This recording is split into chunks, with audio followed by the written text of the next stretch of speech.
Mi nombre es William Carrión Carvajal, soy vicepresidente de la Asociación de Pescadores Azopapú.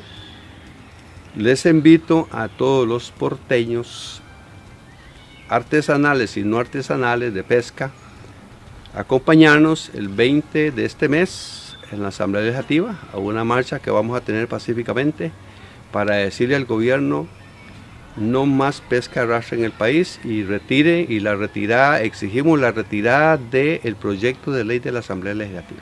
Yo digo no a la pesca de arrastre.